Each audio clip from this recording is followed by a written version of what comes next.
Hi friends, கடந்த 19ஆம் தேதி வெள்ளிக்கிழமை தேர்தல் ஆணையம் வரைவு வாக்காளர் பட்டியலை வெளியிட்டிருந்தாங்க.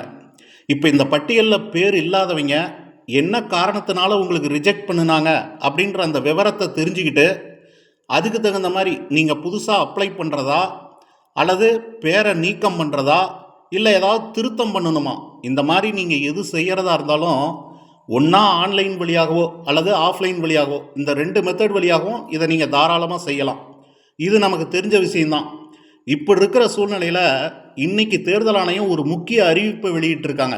அது என்ன அப்படின்னா, இப்போ இந்த வாரம் 27/12/2025 சனிக்கிழமை அன்னைக்கும், அதுக்கு அடுத்த நாள் 28/12/2025 ஞாயிற்றுக்கிழமை அன்னைக்கும் ஒரு சிறப்பு கேம்ப் நடத்த போகிறதா இன்றைக்கி அறிவிப்பு வந்திருக்குது. இதுக்கப்புறம் வர ஜனவரி மாதம் 3/1/2026 சனிக்கிழமை அன்னைக்கும், அதுக்கு அடுத்த நாள் 4/1/2026 ஞாயிற்றுக்கிழமை அன்னைக்கும் இதே மாதிரி ஒரு ஸ்பெஷல் கேம்ப் நடத்த போகிறதா இன்றைக்கி அறிவிப்பு கொடுத்துருக்காங்க. ஆக மொத்தம் 4 நாள் இந்த ஸ்பெஷல் கேம்ப்பு நடக்க போகுது. இப்போ நீங்கள் புதுசாக அப்ளை பண்ணுறதுக்கு அது ஆன்லைனாக இருந்தாலும் சரி, ஆஃப்லைனாக இருந்தாலும் சரி, அதுக்கு சில படிவங்கள்லாம் இருக்குது. இப்போ நீங்கள் புதுசாக அப்ளை பண்ணுற மாதிரி இருந்தால் அதுக்கு ஃபார்ம் 6 சப்மிட் பண்ணணும்.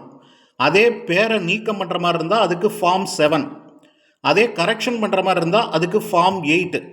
இது கூட நீங்கள் டிக்ளரேஷன் ஃபார்மும் அட்டாச் பண்ணணும். அது இல்லாமல் ஏஜ் ப்ரூஃபு, அட்ரஸ் ப்ரூஃபும் நீங்கள் சப்மிட் பண்ணுற மாதிரி இருக்கும். அதனால் இந்த ஸ்பெஷல் கேம்ப் நடக்கும்போது அவங்க என்ன டாக்குமெண்ட் கேட்டிருக்காங்களோ அதுக்கு உண்டான டாக்குமெண்ட்டை நீங்கள் கொண்டு போனீங்கன்னா போதும். இந்த படிவங்கள்லாம் அவங்கக்கிட்டேயே இருக்கும். அதை வாங்கி நீங்கள் ஃபில்லப் பண்ணி உங்கள் பிஎல்ஓ கிட்ட நீங்கள் கொடுத்துட்டு வந்துடலாம். வேலை ரொம்ப சுலபமாக முடிஞ்சிடும். அதனால் இந்த நல்ல வாய்ப்பை நீங்கள் பயன்படுத்திக்கங்க. இந்த தகவலை நீங்கள் தெரிஞ்சுக்கணும் அப்படின்றதுக்காக தான் இந்த வீடியோ. நன்றி.